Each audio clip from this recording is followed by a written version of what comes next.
Hello good evening students. कक्षा 10 के विद्यार्थियां ध्यान दें। हमने पिछली कक्षा में चैप्टर पढ़ा था ह्यूमन सिस्टम कि मानव तंत्र क्या होता है। उसमें हमने पढ़ा था डाइजेशन सिस्टम, पाचन तंत्र पढ़ा था।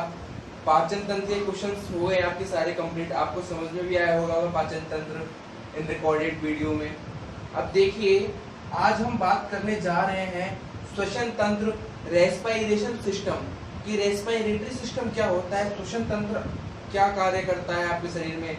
भाई यदि व्यक्ति श्वसन नहीं करता तो क्या होता, श्वसन की क्रिया होती कैसे है। आप लोग दैनिक जीवन में श्वसन लेते हैं, सब व्यक्ति श्वसन की क्रिया करते हैं। कभी आपने सोचा कि श्वसन की क्रिया होती कैसे है, कौन सी गैस निकलती है, कौन सी गैस बनती है, भीतर क्या कार्य करती है, क्या कार्य नहीं करती, इन सभी कार्यों की आज हम चर्चा विस्तृत रूप से करते हैं। तो देखिए, चैप्टर स्टार्ट करने से पहले एक बार ध्यान दें कि भाई ये जो आपका चैप्टर है आपका था 6 नंबर का। तो देखिए आपके 3 नंबर आपके किस पे क्लियर हो गए, पाचन तंत्र के अंदर, और बाकी के जो नंबर कितने बचे 3 किसमें क्लियर हो जाएंगे आपके रेस्पिरेशन सिस्टम में। ठीक है बच्चों, तो देखिए अब बात कर ही लेते हैं हम कि श्वसन तंत्र, श्वसन की परिभाषा क्या देंगे। भाई श्वसन क्या होता है, ऑक्सीजन को अंदर लेना और कार्बन डाइऑक्साइड को बाहर निकालना क्या कहलाता है, श्वसन कहलाता है।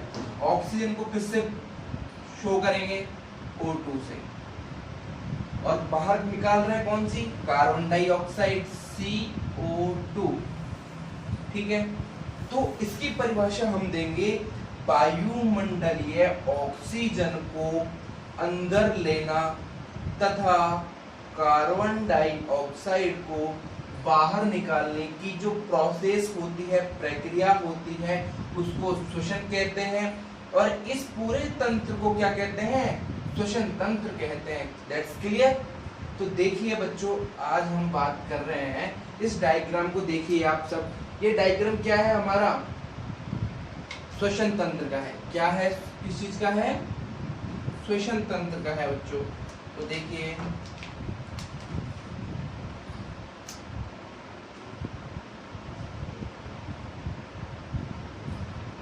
ये हो गई आपकी मुख गुहा,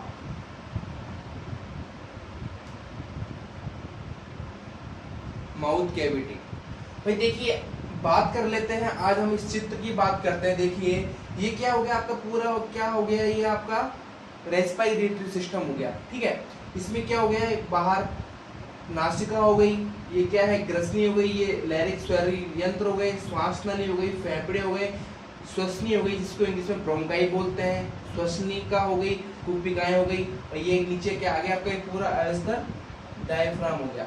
ठीक है, भाई अब बात कर लेते हैं कि भाई श्वसन, ऑक्सीजन, ऑक्सीजन का निर्माण तो हमने देख लिया कि ऑक्सीजन कहाँ से बन रही है, भाई वायुमंडल से बन रही है, वायुमंडल से आ रही है। पर जो CO2 का जो निर्माण हो रहा है, CO2 कहाँ बन रही है, कैसे बन रही है। ठीक है, चलो आप इसकी चर्चा करते हैं। देखिए आप लोग भोजन ग्रहण करते हैं, जब भोजन का क्या होता है, डाइजेशन होता है। जब भोजन डाइजेशन के बाद में किसमें बदलता है, ग्लूकोज के अंदर बदलता है। किसके अंदर बदल जाता है, ग्लूकोज के अंदर बदल जाता है भोजन का डाइजेशन। फिर ग्लूकोज किसके साथ मिलता है, ऑक्सीजन के साथ क्या करता है, क्रिया करता है। जब ग्लूकोज और ऑक्सीजन की आपस में क्रिया होती है तो बाहर क्या निकलती है, कार्बन डाइऑक्साइड निकलती है। क्या मिलती है, ऊर्जा मिलती है, और क्या निकलता है, जल निकलता है।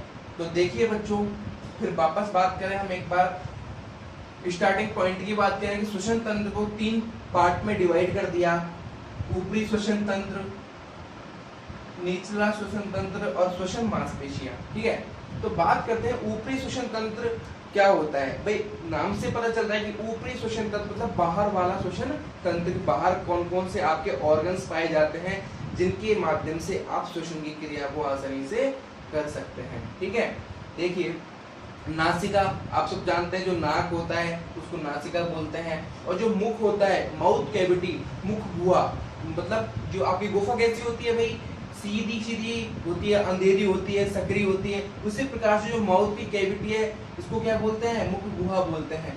ठीक है, तो भाई एक होती है नासिका और एक होती है मुख गुहा। वैसे आप श्वसन की क्रिया दोनों से कर सकते हो, दोनों आपस में मिली जुली हैं। पर देखिए जो आप मुख गुहा के माध्यम से क्या करते हैं, श्वसन की क्रिया करते हैं, वो कितनी परसेंट शुद्ध है, और एक करते हो नासिका के माध्यम से, वो कितना परसेंट शुद्ध है। इसकी बात करते हैं हम विस्तृत रूप से। तो देखिए भाई, नासिका जो होती है इसके द्वारा वायुमंडलीय गैसों से ऑक्सीजन को एब्जॉर्ब किया जाता है, अंदर ग्रहण किया जाता है। तो क्या होता है कि उसका अंदर फिल्ट्रेशन होता है, शुद्धिकरण होता है। ठीक है भाई, शुद्धिकरण किन किन के द्वारा होता है, इसमें क्या होती है भाई, अंदर श्लेष्माएं होती है। क्या चीज होती है, श्लेष्मा होती है। और श्लेष्मा कितनी होती है भाई, एक स्वस्थ व्यक्ति प्रतिदिन कितने लीटर श्लेष्मा का उत्सर्जन करता है, 1 से 1.5 लीटर श्लेष्मा का उत्सर्जन करता है। श्लेष्मा, आप पूछोगे भाई सर श्लेष्मा क्या होता है, श्लेष्मा बेटा एक तरल पदार्थ होता है। ठीक है, और नासिका के अंदर श्लेष्मा पाया जाता है, प्यूबिकाएं पाई जाती है, और छोटे छोटे रंध्र टाइप में आपके बाल पाए जाते हैं, जो क्या करते हैं, धूल मिट्टी के कण तथा विषैली गैस, फफूंद, बैक्टीरिया को अंदर फेफड़ों में जाने से रोकते हैं। ठीक है, ये क्या हो गया, नासिका के माध्यम से।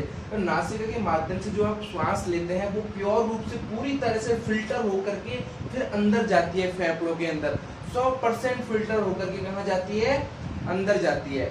किसमें जाती है, फेफड़ों के अंदर जाती है। और जब आप मुख के माध्यम से भाई, जब जुकाम वाली स्थिति में आपको जुकाम हो जाती है, या फिर सफोकेशन वाली स्थिति में क्या होता है कि आपका दम घुटता है, तो आप कई बार मुंह से श्वास लेने की कोशिशें करते हैं। जब मुंह से श्वास लेते हो तो क्या होता है कि भाई मुंह के अंदर कोई फिल्ट्रेशन मशीन नहीं है, ना कोई श्लेष्मा का आवरण होता है, ना कोई प्यूबिकाएं होती है, ना कोई बाल होते हैं कि भाई जिससे आपके धूल मट्टी बैक्टीरिया विषाणु क्या हो जाते हैं, रुक जाते हैं। ऐसा कोई सिस्टम नहीं होता। इसलिए मुंह के द्वारा जो ली गई जो श्वास होती है उसके साथ में धूल मट्टी के सारे कण आपके अंदर फेफड़ों के अंदर जाते हैं, जो आगे क्या करते हैं, एक कैंसर का निर्माण करते हैं। तो आगे देखिए, बात कर रहे हैं, आपने नाक के माध्यम से, नाक में क्या 2 छिद्र पाए जाते हैं, 2 छिद्र पाए जाते हैं। उसके बाद में निकल कर ये क्या होती है, ग्रसनी हो रही है। ग्रसनी के बाद में आपके क्या हो रहा है, स्वर यंत्र हो रहा है भैया, ट्रैकिया हो रहा है एक तरह से, ये आपके निकल रहा है, गले के अंदर पाया जाता है। ठीक है बेटा, भी स्वर यंत्र में आगे जाकर क्या हो रहा है, देखिए आपके यहाँ पर पाया जाता है एपिग्लोटिस, जिसको बोलते हैं घाटी ढापण।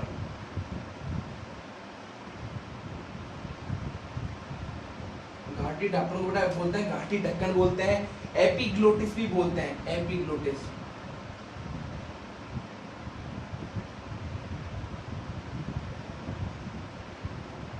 एपिग्लोटिस भी इसको बोलते हैं। एपिग्लोटिस घाटी ढक्कन, भाई ये क्या कार्य करता है, ये इसकी अहम भूमिका होती है। देखिए जिस प्रकार ये एक नली है, ये क्या हो गई, मुख गुहा वाली नली हो गई, और ये हो गई नासिका वाली नली हो गई। ठीक है, देखो यहाँ बना लेता हूँ एक बार में, ये क्या हो गई, तो मुख गुहा वाली नली हो गई, ये आपकी नासिका वाली नली हो गई। ठीक है, नासिका की 2 नली हो गई, मुख गुहा की 1 हो गई। यहाँ पे आकर ये यूं जा रही है, यूं बाइकआउट हो रही है, ये निकल रही है। यहाँ पे एक गोल गोल जो यहाँ पाया था, यहाँ एपिग्लोटिस पाया जाता है। भाई यहाँ क्या हो रहा है, जब आप भोजन ग्रहण करते हैं तो ये क्या कर लेता है कि श्वसन का जो श्वास लेने की जो नलिका होती है इसको क्या करता है, हल्का सा ढक देता है, जिससे आपका भोजन क्या है, श्वास नाल में नहीं जाए या फिर श्वसन की नली में नहीं जाए। कई बार आप बातचीत करते हुए भोजन करते हैं या फिर हंसते हुए भोजन करते हैं, तो क्या होता है कि आपका जो भोजन के कुछ महीन कण जो होते हैं उसके अंदर जाने से मतलब हल्का सा आपको कस आ जाता है, हल्का सा आपको खांसी आ जाती है। भाई मतलब वो रोक लेता है, घाटी ढक्कन क्या कर देता है, रोक लेता है इस चीज को। तो ये इसकी अहम भूमिका होती है। और जब आपने क्या कर लिया, भोजन कर लिया, तो ये वापस से श्वास वाली में ढक देता है, जिससे क्या होती है, आपकी श्वास क्या होती है, भीतर कोशिकाओं के अंदर पूर्ण रूप से जा सकती है। ठीक है बच्चों, देखिए अब हम बात करते हैं श्वास नली की। श्वास नली है, श्वास नली के बाद में भाई क्या हो रहा है, भाई देखिए आपने वायुमंडल से ऑक्सीजन को अंदर ग्रहण करी ग्रसनी के माध्यम से जाकर के स्वर यंत्र है, उसके बाद में आपके श्वास नली है। श्वास नली के बाद में ऑक्सीजन कहाँ जा रही है, आपके फेफड़ों के अंदर जा रही है। ऑक्सीजन कहाँ चलेगी, फेफड़ों के अंदर चलेगी। और फेफड़ों के अंदर जाने के बाद में जो आपकी ऑक्सीजन कहाँ मिल गई, रक्त में मिल गई। रक्त होता है फेफड़ों के पीछे, रक्त की वाहिकाएं होती है, ब्लड वेसल्स में मिल गई। भाई वाहिका में मिलने के बाद वो कहाँ मिल रही है, मांसपेशियों में मिल रही है। और मांसपेशियां किससे कनेक्ट होती है, कोशिकाओं से, सेल से कनेक्ट होती है, सेल से कनेक्ट होती है। ठीक है, तो क्या होता है कि और कोशिकाओं में क्या पाया जाता है, ग्लूकोज पाया जाता है। कोशिकाओं में क्या होता है, ग्लूकोज पाया जाता है। तो ग्लूकोज प्लस ऑक्सीजन C6H5O6, जब ग्लूकोज और आपका O2 जब क्रिया करते हैं तो किसका निर्माण होता है, CO2 का निर्माण होता है और क्या होता है, आपका ऊर्जा मिलती है। मतलब जब आप भोजन करते हैं तो क्या होता है, आपके ग्लूकोज में विघटित हो जाता है, डिहाइड्रेशन हो जाता है। डिहाइड्रेशन होने के बाद भाई क्या हो रहा है, आपकी ऑक्सीजन आकर के फेफड़ों के माध्यम से रक्त में मिल रही है। रक्त से कहाँ मिल रही है, मांसपेशियों में, मांसपेशियों से कोशिकाओं में मिल रही है। और कोशिकाओं में क्या पाया जाता है, ग्लूकोज पाया जाता है। तो ग्लूकोज क्या कर रहा है आपको, ग्लूकोज का कार्य क्या है, केवल ऑक्सीजन, जब आपके ऑक्सीजन और ग्लूकोज आपस में टकराई एक दूसरे के, उसका क्या हो गया, विघटन हो गया भाई। दोनों का क्या हुआ, एक तो आपको ऊर्जा मिल गई और आपकी जो CO2 का निर्माण कहाँ होता है भाई, देखिए वापस से याद रखना इस चीज को भाई, CO2 का निर्माण यहीं पर होता है जब ग्लूकोज आपके कहाँ जाकर के मिलती है, ग्लूकोज जब आपका ऑक्सीजन ग्लूकोज के पास जाकर के मिलती है तब किसका निर्माण होता है, CO2 का निर्माण होता है। फिर CO2 को वापस से बाहर त्याग दी जाती है। इसका कोई यूज नहीं होता, कोई यूज नहीं होता भाई। यूजफुल तो केवल होती है ऑक्सीजन और आपकी कार्बन डाइऑक्साइड, क्या है, कोई यूजफुल नहीं है इसका। अब बात कर रहे हैं हम, देखिए ये प्रोसेस सारी कंप्लीट हो गई।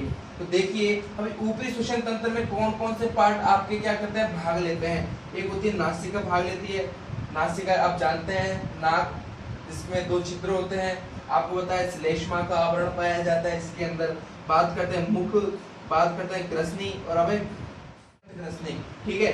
एक होता है स्वर यंत्र। अब बात करते हैं, ये तो केवल आपके हुए ऊपरी श्वसन तंत्र, जो आपके ऊपर का हिस्सा होता है ना, यहाँ तक तो ये आपके ऊपर का हिस्सा हो गया, ठीक है। अब बात करते हैं जो श्वास नली जो होती है आपकी, देखिए श्वास नली जो होती है आपकी, ये कौन सा श्वसन तंत्र है भैया, निचला श्वसन तंत्र हो गया ये, ठीक है। इसमें कौन कौन सी श्वास नली होती है, श्वसनी होती है, श्वसनिकाएं होती है, कुपिकाएं होती है, फेफड़े होते हैं और ग्लूकोज होता है। फेफड़ों के अंदर कुल वायु घनत्व कितनी होती है, 4500 से 5000 मिमी होती है। 4500 से 5000 मिलीमीटर होता है, ठीक है। अब बात करते हैं पूरे चक्र में कार्बन डाइऑक्साइड के कितने अणु निकलते हैं, जो कैसे होते हैं, अपचयी अणु होते हैं, ठीक है बच्चों। अब बात करते हैं आपके, देखिए श्वसन की प्रक्रिया कैसी होती है, ऑक्सीजन की उपस्थिति के अंदर होती है श्वसन की जो प्रोसेस होती है। अब बात करते हैं जो श्वसन की पेशियां होती है, ये होती है तो मध्यपट और एक होता है डायफ्राम। डायफ्राम में क्या होता है, विशिष्ट प्रकार की मांसपेशियां होती है जो क्या कार्य करती है, संकुचन व शिथिलन का कार्य करती है। संकुचन का मतलब होता है कि ऑक्सीजन को पूरी तरह से अंदर की ओर एब्जॉर्ब करना, और शिथिलन का मतलब होता है कि बाहर की ओर दबाव डालना, दबाव डालकर बाहर की ओर निकालना।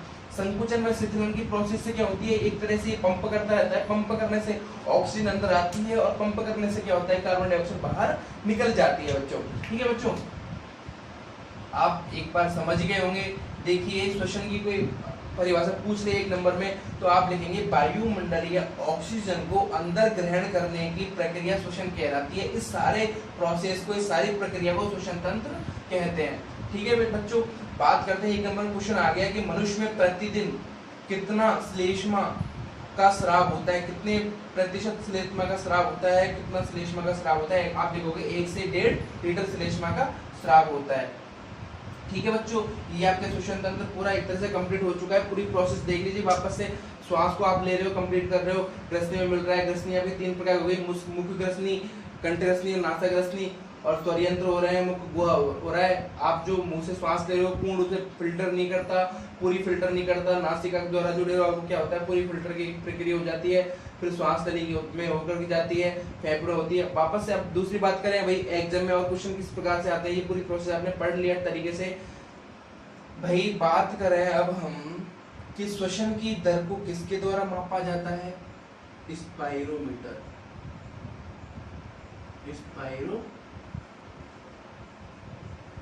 स्पाइरोमीटर के द्वारा किसको मापा जाता है, श्वसन की दर को मापा जाता है स्पाइरोमीटर के द्वारा, ठीक है बच्चों, ठीक है। वापस से देख लीजिए, जब आप भोजन ग्रहण करते हैं, फूड को ग्रहण करते हैं, जब फूड को आपने ग्रहण किया तो क्या किया, डाइजेस्ट फूड मतलब पचित जो भोजन है किसके रूप में बदल गया, ग्लूकोज के रूप में बदल गया। क्या प्राप्त हो रही है आपको, उससे ऑक्सीजन मिल रही है वायुमंडल से। जब उसकी क्रिया हुई आपके तो क्या मिला है आपको, कार्बन डाइऑक्साइड बाहर निकली है, H2O बाहर निकली है और आपको एनर्जी प्राप्त हुई है। ये सारी प्रोसेस आपके रेस्पिरेटरी सिस्टम में क्या होती है, इंक्लूड होती है। भाई उम्मीद करता हूँ बच्चों आपको समझ में आया होगा रेस्पिरेशन सिस्टम। इससे सरल तरीका और कुछ भी नहीं है, ये मैंने आपको बहुत सरल तरीके से बताया है। बाकी मैं इसकी PDF आपको प्रोवाइड करवा दूंगा ऐप पे, ठीक है। आपको केवल इतना ही, जिन बच्चों को लिखना है वो लिख सकते हैं, स्क्रीनशॉट ले लें, तरीके से नोटबुक नोट कर लें, तो ठीक है बच्चों, धन्यवाद।